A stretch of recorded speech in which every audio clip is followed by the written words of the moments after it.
Phyllis Diller, a woman with many names, and I'm going to throw some of your names at you, and if I could get some quick responses. Dame Elia Dilia. Oh, yes. Well, she was the concert pianist, Yes. musician. Specialized in Beethoven and Bach. Yes. For real, too. Very serious. Yeah, I did it as well as I could. PhD, Dr. Diller. Oh, my, yes. But that was honorary. Anybody can get one of those. Oh, I see.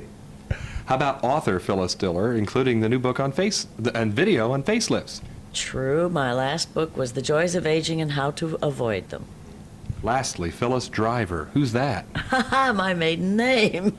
Boy, you really know a lot about me. Is it a name that you use much at all for any particular reason? You mean Phyllis Driver?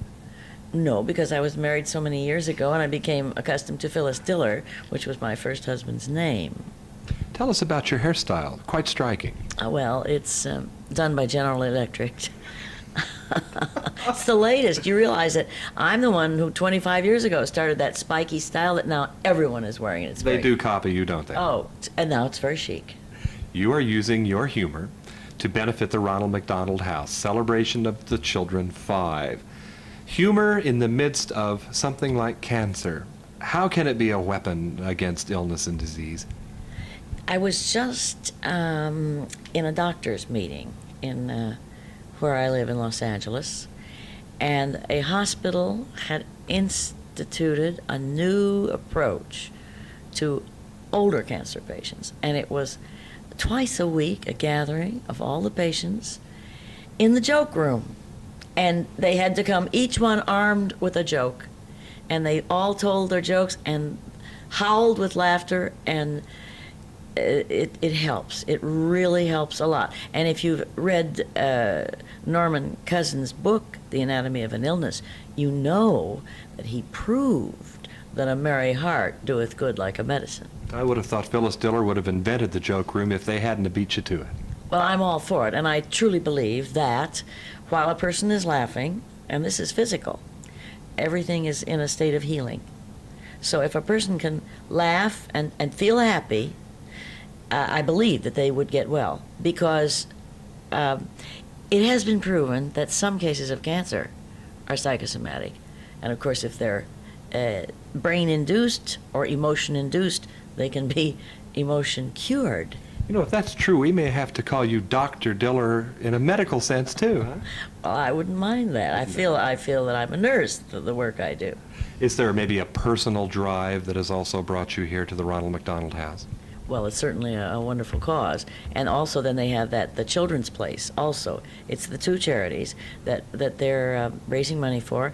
And that is for abused children and battered mothers and those terrible things that unless they are stopped, the cycle just goes on and on and on. And they found that 90% or more people in penitentiaries and jails and detention places were battered children, and they just tend to pass it along. So many comedians, so-called, seem to always want to do only straight dramatic parts. Is Phyllis Diller always happy to be Phyllis Diller, the comedian? Oh yes, I'm perfectly happy. In fact, that's my favorite thing to do. I wouldn't be happy in a sad role. There are people who are aware of my acting ability and who want me to do serious, sad roles, poignant roles, and I can never seem to get around to it. Meantime, what's the going rate or status on how many gag lines per minute? What is that? There's a Guinness record pending here? Yeah, 12 gags a minute. How do you do that? Talk fast.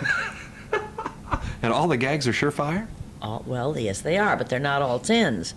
On a scale of 1 to 10, you'll have a 3, 4, 10, 8, 7, another 10.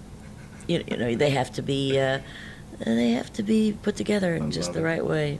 Finally, when you're playing to audiences, and I assume that you, in a sense, have played to the kids in the Ronald McDonald House, what kind of audience are they? Oh, they're fabulous.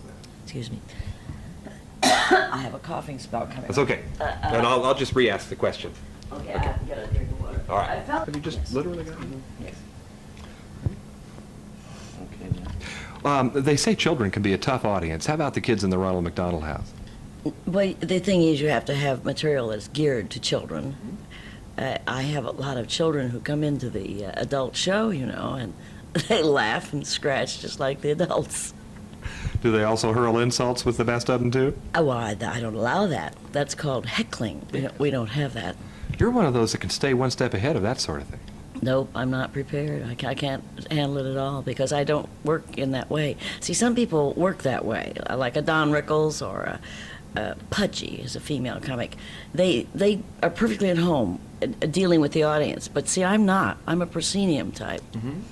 I've got to close now with the facelift. I've had several of the ladies at the studio who are following in your wake. Oh, they demand to know about this facelift business. Your name's being associated more and more with the whole idea, isn't it? Well, yes, no wonder I've had so many operations. And I have a lot of dear friends who are plastic surgeons or cosmetic surgeons, and I'm all for it, I think it's wonderful. And soon it will be maybe as casual as having your fingernails trimmed or something. Well, I think it already is. At least it is in large cities. Thank you very much, Phyllis. Take it from Dr. Diller. Maybe humor can be one of the cures for what ails you. I'm John Tibbetts for KCTV 5.